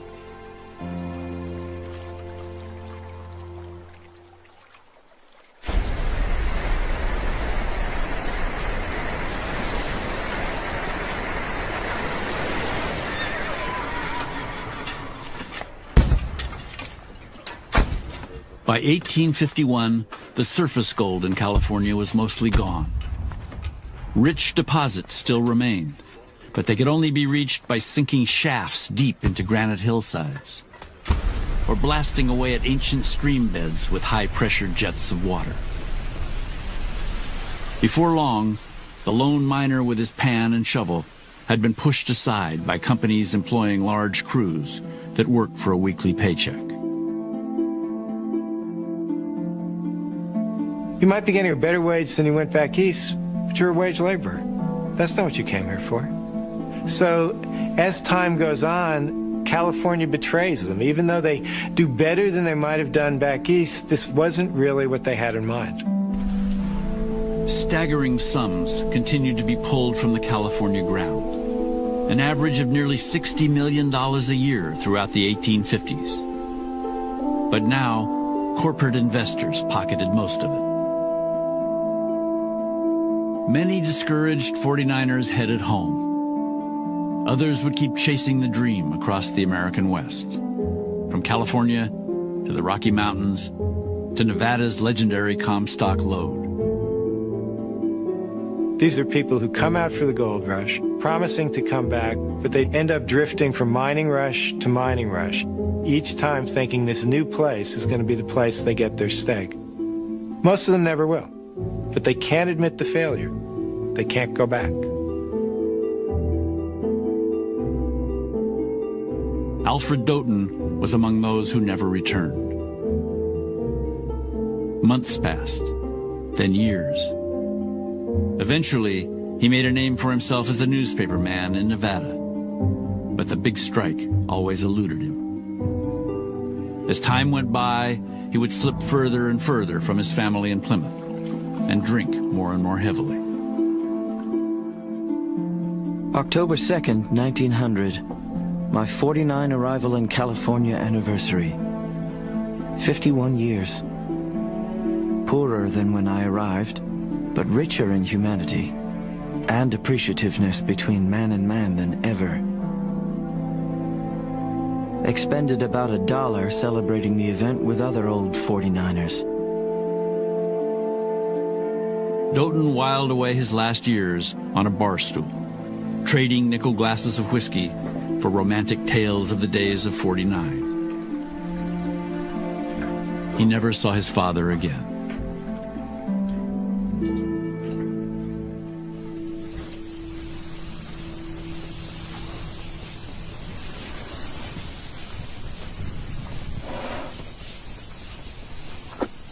The Wilson family had done well in California.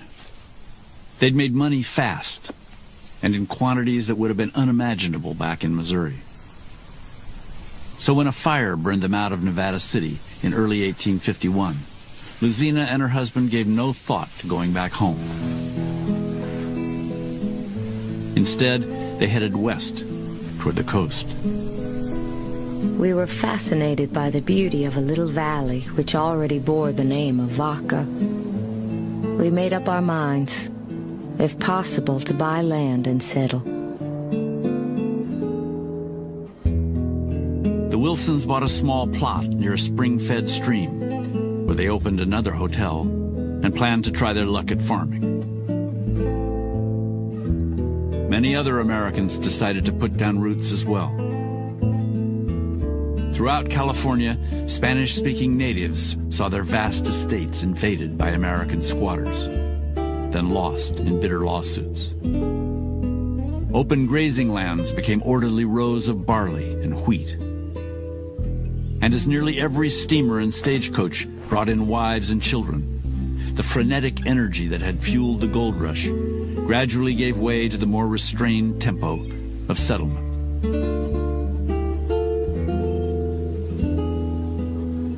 The old-time Sabbath amusements of riding bucking Mustangs into the saloons, drinking all day at the various bars, playing poker and finishing the day with a free fight are things of the past.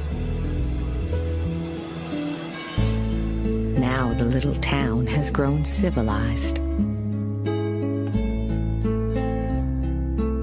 Within 8 years of settling in Vaca Valley, the Wilsons owned most of the town that had grown up around them and had established themselves as one of the wealthiest families in the county.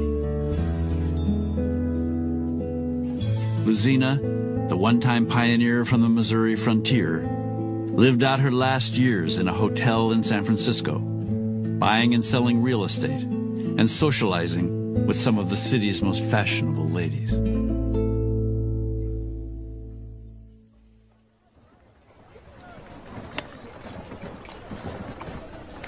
The gold rush was all about people willing to make great gambles.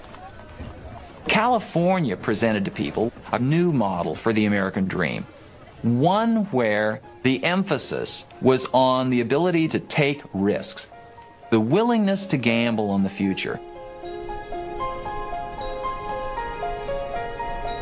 Prior to the gold rush, you see every once in a while in newspapers talk about a transcontinental railroad. And typically, it's seen by observers as funny. I mean, this is a wild dream. You know, why not build a railroad to the moon? After California, people don't mock that kind of idea anymore. You could have these enormously large dreams.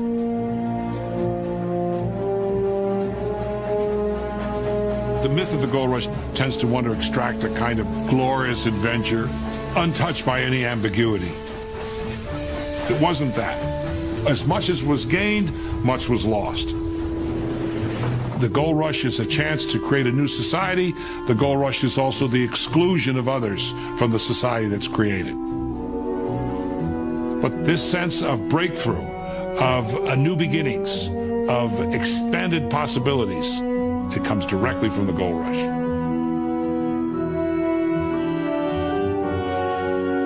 It was a time when the best and the worst of people was on the surface.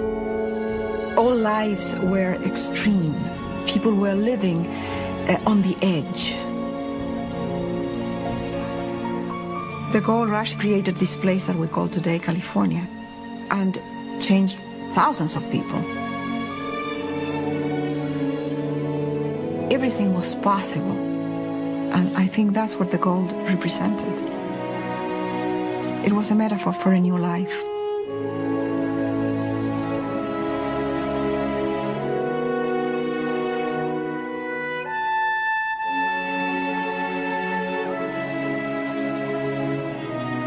Nearly 2 years after he had left home, Hiram Pierce was finally reunited with his family in Troy. He was so changed by the hardships he had suffered that few of his friends even recognized him. Having found no gold to speak of, Pierce was soon back to blacksmithing, working day in and day out, just like before. But as his daughter put it, he never got over his California fever.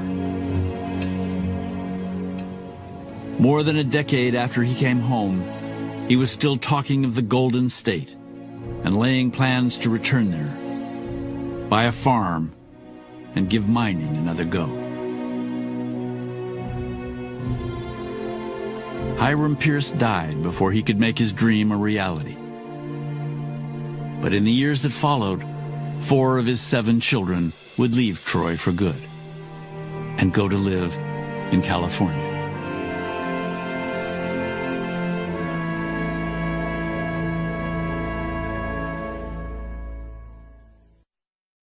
There's more at American Experience Online. Visit companion websites for each American Experience episode with interactive features, additional interviews, plus rare videos and photos. All this and more at pbs.org.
That they didn't worry about who was mining right next to them.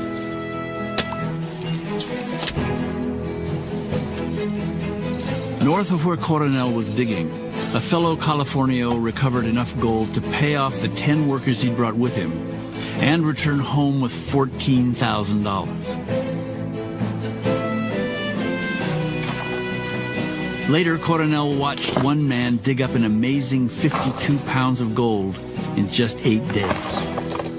Another extracted enough in a matter of hours to fill his straw hat to the brim.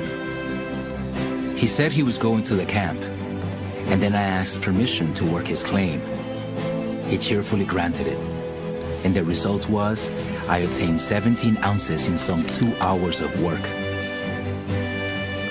The gold rush of 1848 was a summer-long story of success, an absolute time of wonder, of people finding $75,000, of people making $20,000. Those are not hyped figures. Those are true facts. The stories of success in 1848 nurtured, stimulated, justified the impulse to come to California.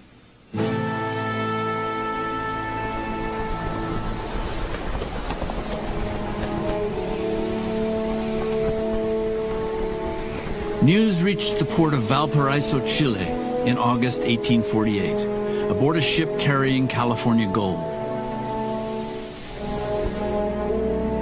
Word of its glittering cargo spread quickly. In Chile, it was pandemonium. Everybody signed up to come to California because people thought that you could find gold lying on the streets. And that was the news that the sailors were bringing, that you could really make a killing in less than 3 months and go back and be rich. Among the Chileans who rushed to join the exodus was 41-year-old Vicente Perez Rosales. The gold nuggets aroused in the minds of the tranquil Chileans an explosion of feverish activity. Businessmen prepared their cargoes. Those who had little sold all for what it would bring in order to make the trip. Those who had nothing either paid their passage by serving as sailors or pledged themselves to work on contract in exchange for the price of the trip to El Dorado.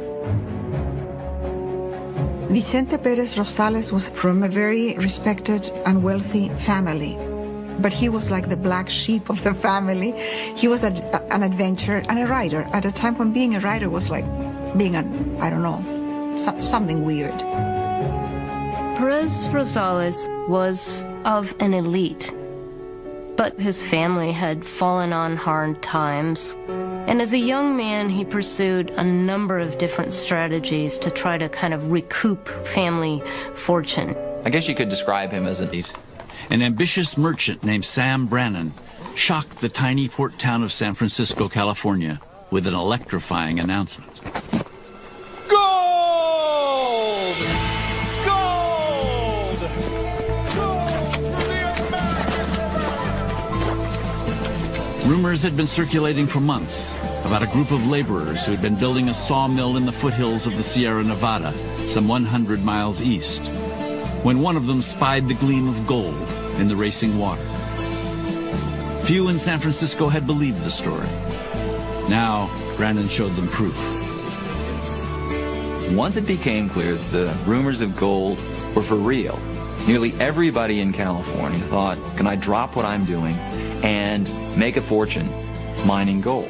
A whole lot of people decided, yeah, they could, and off they went. Within a matter of days, most of San Francisco's 800 residents rushed off to the gold fields. The whole country resounds to the sordid cry of gold, gold, gold, one newspaper reported, while the field is left half planted, the house half built, and everything neglected but the manufacture of shovels and pickaxes. Sam Brannan had started the frenzy, but he had no interest in digging for gold himself. An elder in the Mormon church, he'd come to California in search of a place for the saints to call home, and been so impressed by the abundance of the region that he'd stayed, even though most Mormons opted to settle farther east, near the Great Salt Lake. By chance, Brannan had opened a general store in Sacramento, not far from where the first nuggets were later discovered. And now, he saw an easy path to riches. Sam Brannan was a commercial genius, and he realized that his store was going to be a gold mine, literally speaking, because he could sell everything that was needed to the miners right at the site where the gold was being dug. In the 3 months following his announcement, Brannan outfitted so many would-be miners that receipts at his store totaled some $36,000. Meanwhile, he continued to spread the word. Under the banner of the newspaper he published, the California Star, he put together an extra edition extolling the mineral riches of California, packed 2,000 copies onto the only form of cross-country transportation then available, a team of mules, and sent it east to St. Louis. It would take a good 4 months before the so-called Mule Train Express reached its destination. In the interim, Brannan planned to stock his store with every pick, pan, and shovel he could lay his hands on. It was only a hunch, but he was willing to bet that 1848 was gold, precious gold, had been discovered in California. Almost overnight, tens of thousands rushed off, obsessed with striking it rich. What the gold rush did was to give people permission to take risks, to gamble on life in a way that they hadn't been willing to gamble before. Gold represented the possibility of starting anew, of being a new person, inventing a new self. It's a metaphor for hope.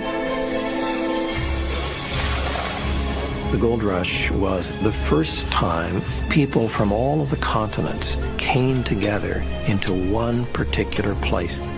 It didn't always work so well. We can look to that as a pivotal event in human history, where you see created for the very first time a world-class, multi-ethnic, multi-religious, multicultural society. Lured by the promise of gold, by the chance to change their lives in an instant, they would come. An impoverished aristocrat from Chile, anxious to recoup his family's fortune. And a strong-minded pioneer woman who refused to be left behind in Missouri when her husband came down with gold fever. A California school teacher with dreams of becoming a landowner. A sea captain's son from New England with everything to prove. And a blacksmith from New York who wrenched himself away from his wife and children and risked all that he had in the hopes of securing a more prosperous future.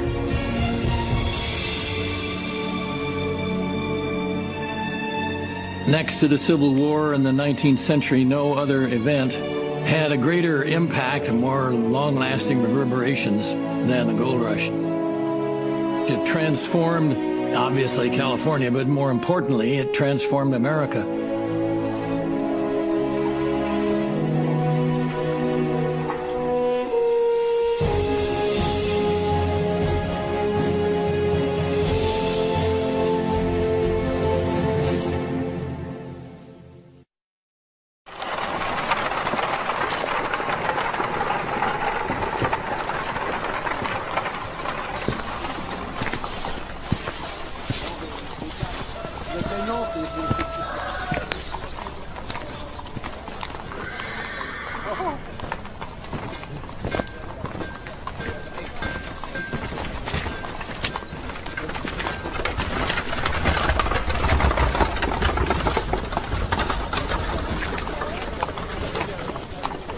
On May 12th, 1848, going to be a very good year.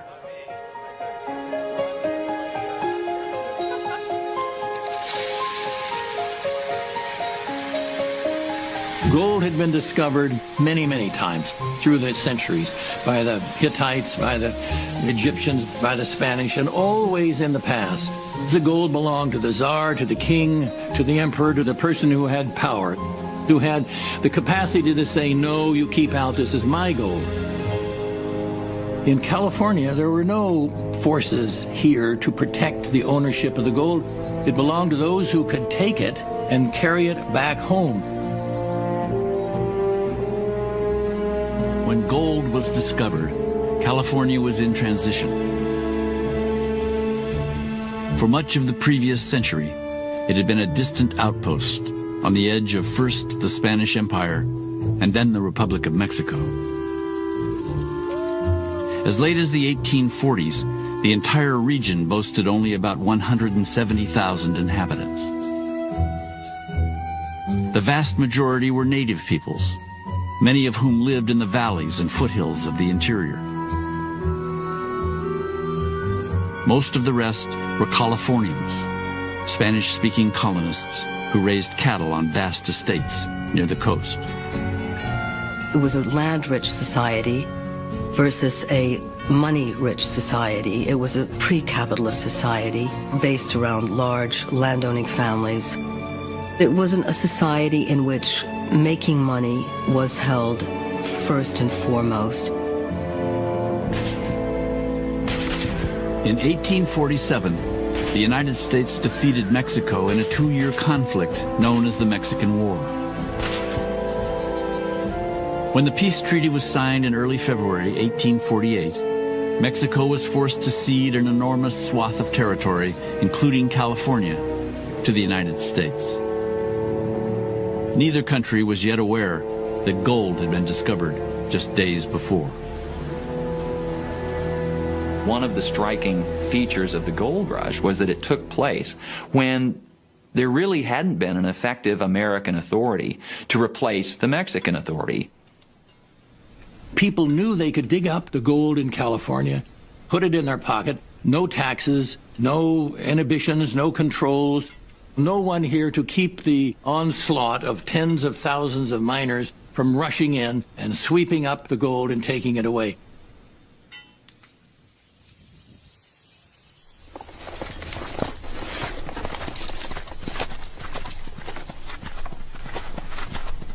By the summer of 1848, the news of gold had reached the pueblo of Los Angeles, some 350 miles south of San Francisco. Antonio Franco Coronel, a 30-year-old Californio, was among the first to pull up stakes and head for the hills.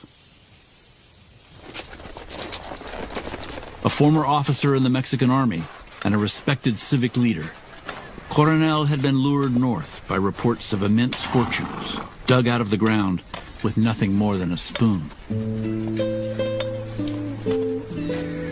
Years later, he would recall his first attempt at mining. Everyone began to work at daybreak. Soon after a little digging, we came to the gold deposits, and everyone who was working was happy with the results. I recovered about 45 ounces of coarse gold. All the others, about 100 and some odd persons, had brilliant results. Antonio Franco Coronel, he's a man of modest means before the gold rush. He's not a big landowner. He's formerly a school teacher. They were finding nuggets of gold right at the surface under boulders, and quite happy because they were coming away with substantial amounts of gold. In his first 3 days, Coronel pocketed more than 8 pounds of gold, roughly $2,000 worth, enough to buy at least 100 horses. Antonio Franco Coronel really made a killing. And those who arrived that early did very, very well indeed. The gold was easy to find. Competition was not particularly intense. Everyone was just focused on getting gold and often getting out. Throughout the foothills of the Sierra Nevada, some 100 miles north and south of Coloma, the site of the initial discovery, the story was the same. The gold that was discovered originated in the quartz veins of the Sierra Nevada, but over eons had been washed downstream by glaciers and especially by water. It was gold that was lying essentially free in the gravel of stream beds. So all one had to do was look down, see it, and pick it up. That first summer, there were fewer than 5,000 people in the gold fields. The majority, like Coronel, were Californios and the Indians who worked for them. But there were also native people working for themselves, Mexicans from Sonora, and small numbers of Hawaiians, Americans, and Europeans. Many of them frenzied sailors who'd abandoned ship as soon as they got to San Francisco.